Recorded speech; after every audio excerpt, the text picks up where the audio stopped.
You talked about pregame, approaching this game with the right mindset, the right level of maturity.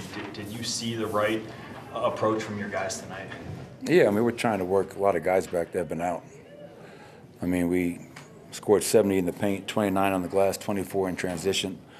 Obviously, the defense is not there tonight, but, you know, I was expecting Jamal, Aaron, Nikola to all struggle tonight when you don't do anything for a week and you're playing in altitude. So I don't think it was a lack of effort or lack of focus. You know, give them credit. You know, they outworked us on the glass.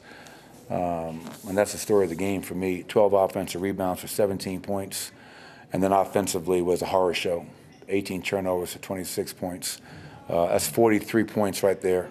And you're not going to beat many teams when you're unwilling to box out Jalen Duren and you're incapable of executing your offense without turning the ball over. So, and our bench was not good tonight. Their bench outscored us 53-22.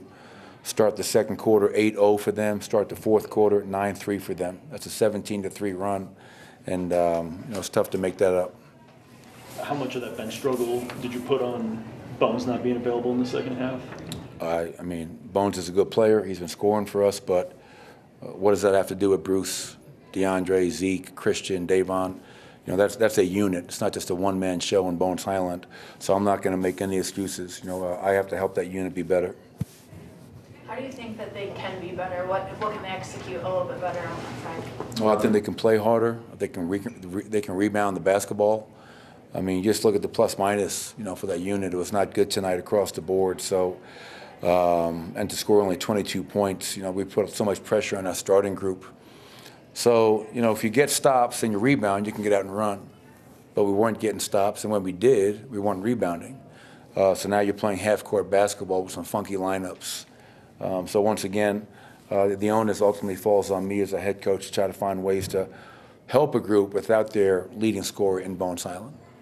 Is there anything you can do to help combat it when those three guys are coming back? You say you expect them to struggle. Is there anything you can do to grease it, or is this just growing pains? Well, I mean, when you find out 55 minutes before that they're playing, I don't know what you can do. You know, it's, you know, Nikola went out, almost had a triple-double. You know, obviously Jamal struggled to make shots, 3 of 12. Aaron was, you know, was really good. So, I mean, all those guys, I'm looked at plus minus. Those guys were all, you know, we got off to a really shaky start. That was to be expected. 8-0. I don't know what the score was at one point, but then we kind of settled down, got our second wind, and that group kind of found a rhythm. But you know, it wasn't just those guys. I mean, this is, you know, we win as a team, we lose as a team, and you know, tonight we just didn't do enough. I know you'll probably have to go watch the film, but the turnovers that you can remember from this game, where did those come from, or what were those a product of? I think when you have that many, it's probably a number of things.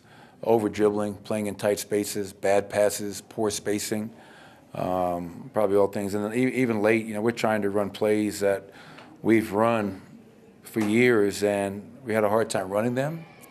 And when we did run them, you know, we just had a hard time making the right reads and the right passes. And again, you know, that's some of the game rust, if you will, from guys, especially key guys. You know, not practicing, not shooting around. I mean, literally, it's an hour before the game, a little less, when we find out that Jamal can go. We find out that Nikola can go. We knew Aaron was going. Obviously, Bones tried to play in the first half and then didn't play in the second half. So, no excuses, man. They beat us, you know, and across the board, we all have to be better. One more. I mean, did you think about holding them out tonight just because you didn't know up until so close to the game? Or if they're ready to go, that they're just going? Oh, yeah, they're ready to go. I mean, ultimately the decision was made by those guys. I mean, if Nikola tells me he feels good, I'm going to play him. You know, I'm not going to, you know, shut down the MVP. He knows his body better than I do. Same thing with Jamal Murray. Bones came back a week or so ago in the same situation. Asked him how he felt. He wanted to give it a go, and he played great. So, no, there was no, once those players said they felt good enough to play, I wasn't going to shut them down. Thank you. Thank you.